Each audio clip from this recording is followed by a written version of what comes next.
Very happy edition of the Sunday Quarterback, Sean. Biggest blowout of the Big Ten era for Nebraska. They win 54-7, and quite honestly, this could have been worse in terms of score. Yeah, you look at Maryland. I mean, they did everything to just let Nebraska race out in front, and even when Nebraska teed up some mistakes, they tip a ball that should have been picked off, and it's a touchdown to J.D. Spielman. They pick off a pass in the end zone where Nebraska got a little greedy there, or they could have probably just ran it right in. But it was kind of what we joked, a slump buster type of day. I mean, just get it all out, shake it all out, and get some confidence now as you go out and get ready for Iowa. You know, Scott Frost told his team he wanted two things. He wanted his team to play with enthusiasm and energy, and number two, don't play like a wuss. And I think both mission accomplished on that front. Yeah, I thought Nebraska showed toughness. They showed heart, and guys were having fun. I mean, we haven't seen this many smiles on a sideline in months for Nebraska. I mean, this season obviously has gotten stressful, and it's weighed on a lot of people in the program. And I think just to have a day like this was so big going into senior day, it gives some juice now going into Black Friday.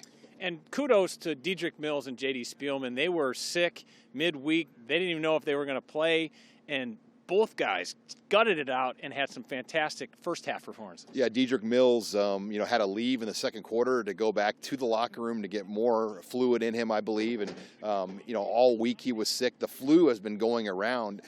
Garrett Nelson had influenza B, and it came on the trip. You saw him with a hospital mask on coming in off the team bus. So a lot of that going around. J.D. Spielman took flu until the morning of the game and was able to still go for over 100 and just kind of gut it out. And that's what Scott Frost has wanted to see all along. Yeah, Spielman going over 100 for the fourth time this year, eighth time in his career. Defensively, season high 6 sacks and a season low 206 yards given up. They were +3 in the turnover margin. Fantastic all-around effort. Yeah, we've seen halves like this from Nebraska, the Purdue first half, the Colorado first half, but we have not seen 4 quarters like this. And I thought this game against Maryland was the first time Nebraska brought it collectively for all 4 quarters. Obviously, Maryland did get one late touchdown with their starter still in the game there, running back on Nebraska's third-string defense, but near perfect day for Nebraska. All right, 2 more for you. Number 1, Matt Waldock. I think they found a kicker.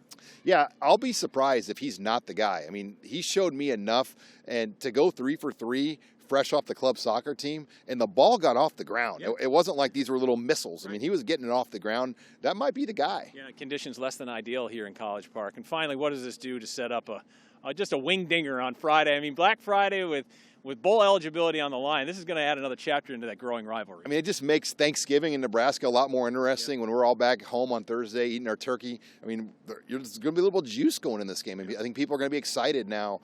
Just like, hey, Nebraska's going for a bowl. Iowa's going to try to come in and be the bully and say keep Nebraska in its place. You still have a ways to go to get to our level. But most importantly, Andy, it's a signature win opportunity, and this season hasn't really delivered very many of those. Nebraska and the Hawkeyes. It's Friday on Black Friday, a 1:30 kick at Memorial Stadium.